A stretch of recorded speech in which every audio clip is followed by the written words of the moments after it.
کل اللہ کے فضل سے سورۃ البقرہ کی تکمیل ہوئی تھی، اس کا مختصر جائزہ آپ کے سامنے پیش کیا تھا۔ آج سورہ آل عمران کی ہم ابتدا کر رہے ہیں، امید ہے کہ آج ہی کی نشست میں اس کو مکمل کر لیں گے انشاءاللہ۔ یہ دونوں صورتیں مدنی ہیں اور دونوں صورتیں اس لحاظ سے ملتی جلتی ہیں کہ ان دونوں میں خطاب اہل کتاب سے ہے، لیکن سورہ بقرہ میں خطاب زیادہ تر یہود سے تھا اور آل عمران میں زیادہ تر خطاب نصارہ سے ہے۔ دونوں کی ابتدا الف لام میم سے ہوتی ہے اور دونوں ہی کی ابتدا میں اللہ رب العزت نے قرآن مجید کی حقانیت اور قرآن مجید کا تورات اور انجیل کی تصدیق کرنا بیان فرمایا ہے۔ دونوں ہی کی ابتدا میں اللہ رب العزت نے نبی کریم صلی اللہ علیہ وسلم کے اس شرف کا ذکر فرمایا ہے کہ بما انزل الیک، سورہ بقرہ میں جو آپ کی طرف نازل کیا گیا، نزل علیک الکتاب بالحق، یہ سورہ آل عمران میں جس اللہ نے آپ پر کتاب نازل کی ہے حق کے ساتھ۔ سورہ آل عمران کی ابتدائی میں اللہ رب العزت نے آیات کی دو قسموں کا ذکر فرمایا ہے،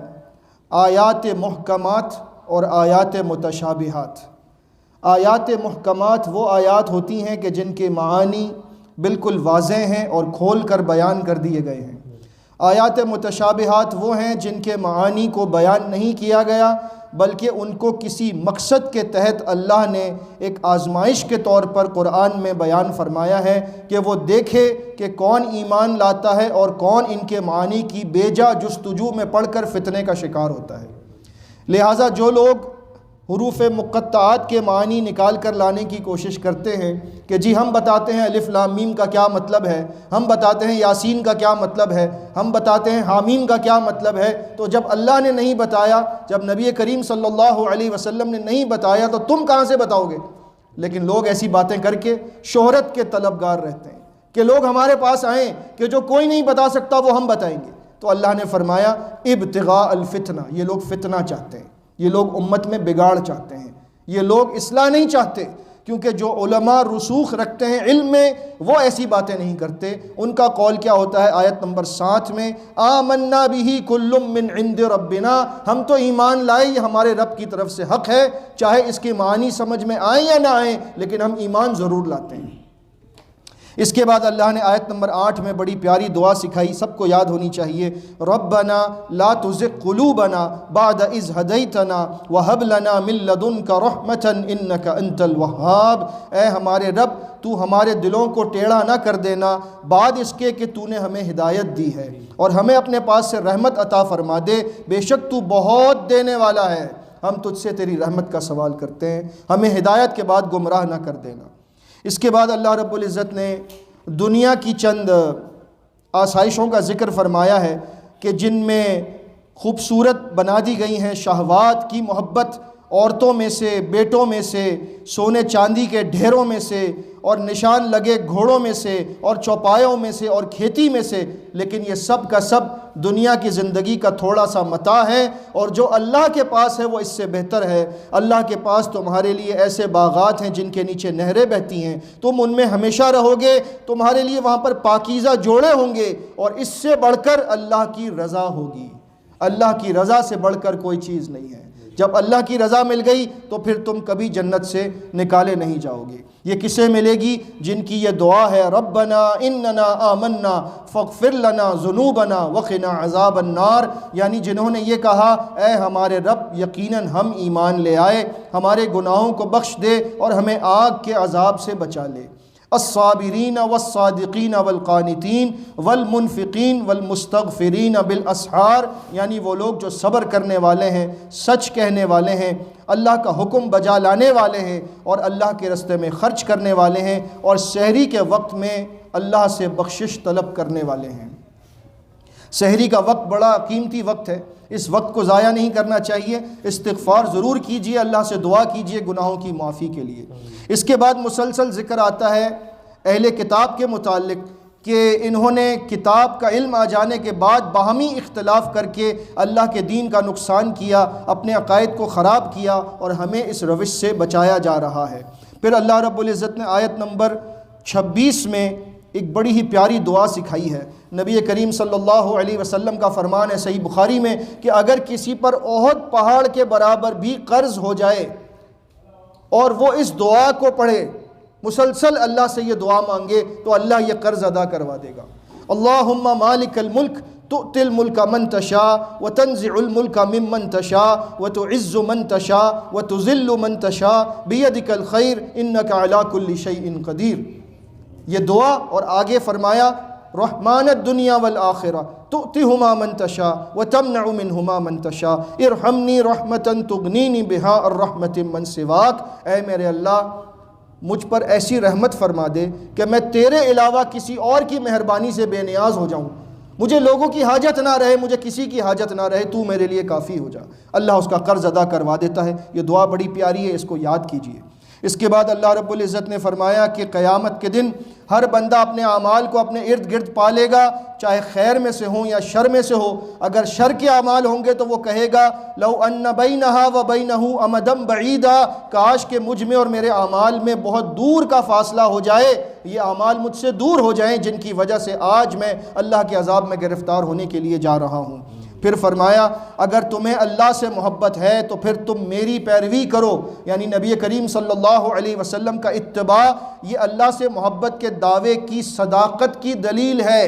اگر کوئی شخص یہ کہتا ہے کہ اللہ سے محبت کرتا ہوں تو اس پر لازم ہے نبی کریم صلی اللہ علیہ وسلم کا حکم مانے۔ اگر وہ نہیں مانتا، اس کا مطلب محبت کے دعوے میں یا تو وہ جھوٹا ہے یا پھر وہ محبت کا تقاضا سمجھ نہیں سکا۔ لہٰذا جب بھی آپ کو سنت کی طرف بلایا جائے تو فوراً آ جائیے، یہ آپ کی اللہ سے محبت کے دعوے کی صداقت کی دلیل ہوگی انشاءاللہ۔ اگر آپ نے یہ کر لیا تو اللہ نے کیا فرمایا، یحببکم اللہ، اللہ بھی تم سے محبت کرنے لگے گا، ویغفر لکم ذنوبکم، تمہارے سارے گناہوں کو خود مٹا دے گا، واللہ غفور الرحیم، وہ تو بڑا بخشنے والا، بڑا رحم کرنے والا ہے۔ اس کے بعد آیات نمبر 33 سے لے کر آیت نمبر 60 تک بیان ہے عمران کے گھر والوں کا۔ عمران کون تھے؟ عمران تھے عیسیٰ علیہ السلام کے نانا جان، انہی کی نسبت سے اس سورت کا نام ہے سورت Al Imran, the family of Imran, Imran کے گھر والے۔ تو عمران کون تھے؟ عیسیٰ علیہ السلام کے نانا۔ اللہ نے یہاں پر فرمایا کہ اللہ نے چن لیا آدم کو اور نوح کو اور آل ابراہیم کو اور آل عمران کو تمام جہانوں پر، اور پھر فرمایا یاد کرو وہ وقت جب عمران کی بیوی نے اللہ کے سامنے نظر مانی تھی کہ اے میرے رب، جو بچہ میرے ہاں، جو اولاد پیدا ہونے والی ہے، میں اسے تیری نظر کرتی ہوں، تو سننے والا اور جاننے والا ہے۔ جب بچہ پیدا ہوا تو وہ لڑکی تھی، تو کہا اے میرے رب، میں نے تو لڑکی کو جنا ہے، لڑکی تو لڑکے کی طرح کام نہیں کر سکتی، کیونکہ اس زمانے میں جو اولاد اللہ کی نظر کی جاتی تھی اسے عبادت کے لیے وقف کر دیا جاتا تھا، اللہ کے دین کے کام کے لیے۔ اب لڑکی ظاہر سی بات ہے کہ لڑکی جو ہے جب وہ بڑی ہوگی تو اس کے پردے کے مسائل، دیگر مسائل، تو وہ کیسے مردوں کے ساتھ اختلاط میں کام کر سکے گی؟ تو ان کی ماں نے یہ سوچا کہ یہ میں اب کیسے کام کروں، میں نے تو نظر مانی ہے۔ اللہ رب العزت جب کسی کی دعا کو قبول کرتا ہے یا کسی کی نیت کے مطابق اس کو صلہ دینا چاہتا ہے تو کیسے اس کے لیے راستے بناتا ہے، دیکھیے۔ ابھی تو بیٹی پیدا ہوئی ہے، لیکن بیٹی کون سی پیدا ہوئی؟ بیٹی کا نام رکھا ہوا انی سمیتھا مریم، میں نے اس کا نام مریم رکھا ہے۔ مریم کون ہے؟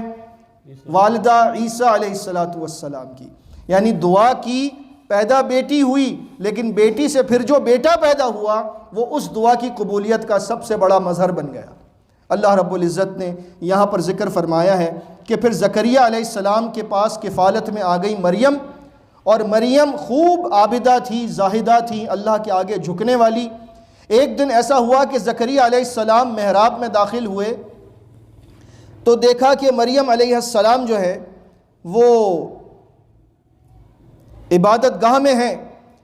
اور ان کے پاس بے موسم کے پھل رکھے ہیں، تو کہنے لگے یا مریم انا لکی ھذا، اے مریم یہ پھل تمہیں کہاں سے ملے؟ نہ میں نے لا کر دیے، نہ تم کمانے جاتی ہو، نہ ان پھلوں کا موسم ہے، یہ پھل کہاں سے آئے؟ قالت ہوا من عند اللہ، فرمایا یہ اللہ کی طرف سے ہے، ان اللہ یرزق من یشاء بغیر حساب، اللہ جسے چاہے بے حساب دیتا ہے، وہ موسم کا محتاج نہیں ہے، حالات کا محتاج نہیں ہے، جب وہ دینے پر آ جائے تو چھپڑ پھاڑ کے دیتا ہے، دنیا حیران رہ جاتی ہے، تو اللہ سے مانگے۔ پھر اس وقت زکریا نے سوچا کہ جو اللہ بے موسم کے پھل دے سکتا ہے اپنی بندی کو، تو میں بوڑھا، میری بیوی بانجھ، مجھے آج تک اللہ نے بیٹا نہیں عطا کیا، تو کیوں نہ اسی وقت اللہ سے بیٹا مانگ لوں۔ زکریا علیہ السلام نے اسی وقت اللہ سے دعا کی، ربی حب لی من لدنک ذریۃ طیبہ، اے میرے رب مجھے پاکیزہ اولاد عطا فرما، انک سمیع الدعاء، تو بہت دعاؤں کا سننے والا ہے۔ پھر فرشتوں نے پکارا جب زکریا محراب میں نماز ادا کر رہے تھے کہ اللہ تمہیں یحییٰ بیٹے کی خوشخبری دیتا ہے۔ من جملہ اور باتوں کے وہ خود حیران تھے کہ بڑھاپا، بیوی بانجھ، یہ سب کیسے ہوگا، کیونکہ انسان فزیکل سوچتا ہے اپنے بارے میں کہ میں فزیکلی اس قابل نہیں ہوں جسمانی طور پر کہ میں بیٹے کی پیدائش کے بارے میں سوچ بھی سکوں، یہ کیسے ہو سکتا ہے؟ تو اللہ رب العزت نے فرمایا فرشتے کے ذریعے، اللہ وہ ہے جو چاہے کرنا تو کر جاتا ہے، وہ تو صرف کن کہتا ہے اور وہ کام ہو جاتا ہے۔ اس کے بعد اللہ رب العزت نے یہاں زکریا علیہ السلام کو بڑھاپے میں بیٹا دے دیا، اور وہاں آگے چل کر مریم علیہ السلام کو فرشتے نے آ کر خوشخبری دی کہ اللہ تجھے خوشخبری دیتا ہے، تجھے اللہ نے چن لیا ہے جہاں کی عورتوں پر، اور اے مریم تو اللہ کے آگے فرما بردار بنی رہے، سجدے کرتی جا اور رکوع کرنے والوں کے ساتھ تو بھی رکوع کر۔ پھر فرمایا فرشتے نے آ کر مریم علیہ السلام سے کہ اللہ تجھے خوشخبری دیتا ہے اپنی طرف سے ایک کلمے کی، جس کا نام ہوگا مسیح عیسیٰ ابن مریم، وہ دنیا میں بڑا نیک ہوگا، رتبے والا ہوگا، اور آخرت میں اللہ کا مقرب بندہ ہوگا، اور وہ لوگوں سے بات کرے گا اس حال میں کہ وہ پیدائشی بچہ ہوگا، اور جب ادھیڑ عمر کا ہوگا تب بھی لوگوں سے باتیں کیا کرے گا۔ تو مریم نے کہا کیسے ہوگا میرے ہاں بیٹا، مجھے تو کسی مرد نے چھوا تک نہیں، میری تو نہ شادی ہوئی، نہ نکاح ہوا، نہ کسی مرد نے مجھے ہاتھ لگایا، یہ بیٹا کیسے ہوگا فزیکلی۔ پھر وہی بات، انسان سوچتا ہے کہ مسائل کا حل میرے کچھ تدبیر کرنے سے ہی ہو سکتا ہے، لیکن اللہ رب العزت تدبیر کا محتاج نہیں ہے، ہمیں تدبیر کرنی ہے، لیکن کچھ معاملات بلکہ بہت سے معاملات ایسے زندگی میں نظر آتے ہیں کہ ہم نے کیا اتنا نہیں ہوتا کہ جتنا ہمیں مل جاتا ہے، اتنا دیا رب نے مجھے جتنی میری اوقات نہیں تھی۔ اللہ رب العزت بہت دینے والا ہے، اسی سے مانگیے۔ اللہ رب العزت نے مریم علیہ السلام کو عیسیٰ ابن مریم عطا کیے، اور وہ بنی اسرائیل کی طرف رسول بن کر گئے، اور وہ اللہ کی طرف سے نشانیاں ان کو دکھاتے، وہ اپنے سامنے مٹی سے پرندہ لے کر بناتے، اس کا جسم بناتے اور اس میں پھونکتے تو وہ پرندہ اللہ کے حکم سے اڑنا شروع ہو جاتا۔ اتنی بڑی نشانی۔ اس کے بعد وہ مادر زاد اندھے کو اور برس کی بیماری میں مبتلا بیمار کو اللہ کے حکم سے شفا عطا فرماتے، حتیٰ کہ وہ مردے کو اللہ کے حکم سے زندہ کر دیتے۔ اتنی بڑی بڑی نشانیاں عیسیٰ ابن مریم نے ان کو دکھائیں، اور پھر ان سے یہ کہا کہ میں اللہ کا نبی ہوں، میں رب نہیں ہوں، میں اللہ کے حکم سے یہ کر رہا ہوں، میرا اور تمہارا رب تو اللہ ہے، عبادت اسی کی کرنی ہے، یہی صراط مستقیم ہے، یہی سیدھا راستہ ہے۔ اس وقت تک جو ہے وہ یہود موجود تھے، تو انہوں نے عیسیٰ ابن مریم کے ساتھ بڑی دشمنی مول لی، ان کے قتل کے درپے ہو گئے، اور بہرحال پھر اللہ رب العزت نے عیسیٰ علیہ السلام کو اپنے پاس آسمانوں پر اٹھا لیا، اور وہ قیامت سے پہلے قیامت کی بڑی نشانی بن کر واپس آئیں گے انشاءاللہ تعالی۔ اس کے بعد اللہ رب العزت نے فرمایا کہ تم عیسیٰ ابن مریم کے لیے الوہیت کا درجہ اس لیے کہتے ہو کہ وہ بغیر باپ کے پیدا ہو گیا، تو تم کہتے ہو کہ جس کا کوئی باپ نہیں تو اللہ اس کا باپ ہوگا، نعوذ باللہ۔ تو سنو، اگر اس وجہ سے عیسیٰ ابن مریم رب کا بیٹا ہونے کا حقدار ہے،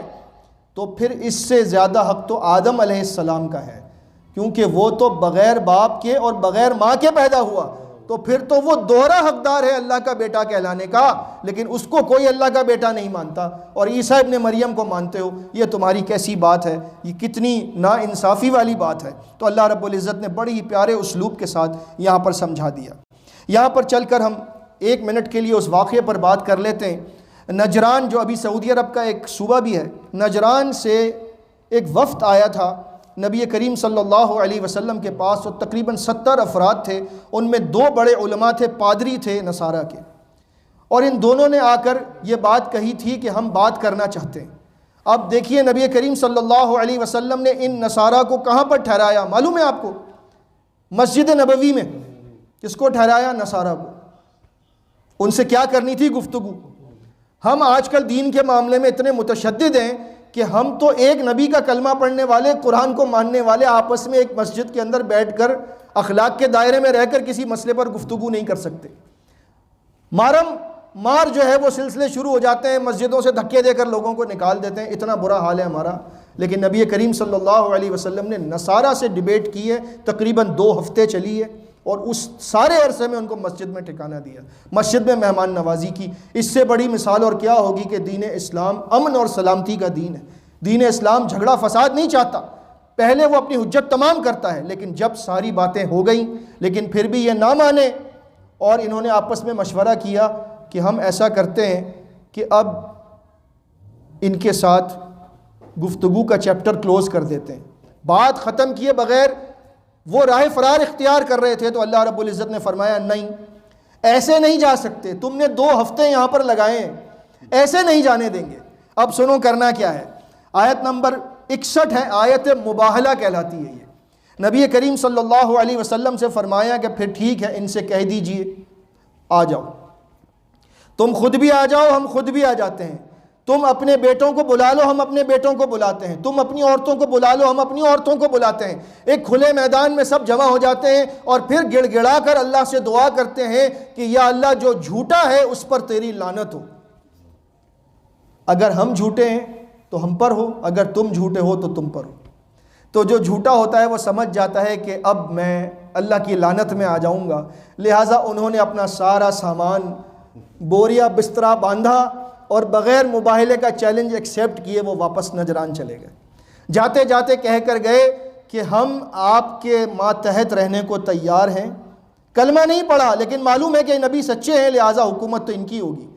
آپ ایسا کیجئے ہمارے ساتھ کسی امانت دار کو بھیج دیجئے، صحیح بخاری میں ہے، ہم اس کو خراج دیں گے، ٹیکس دیں گے، اور پھر ہم زندہ رہیں گے آپ کی حکومت کے تحت۔ نبی علیہ السلام نے فرمایا ہاں میں تمہیں اپنی امت کا امانت دار دوں گا، اور ابو عبیدہ بن جراح رضی اللہ تعالیٰ عنہ کو ان کے ساتھ بھیجا، اور وہ ان سے خراج وصول کر کے مدینہ منورہ بیت المال میں جمع کروایا کرتے تھے۔ تو نصارہ کی یہ حالت تھی اس زمانے میں کہ انہیں زندہ رہنے کے لیے ہمیں ٹیکس دینا پڑتا تھا،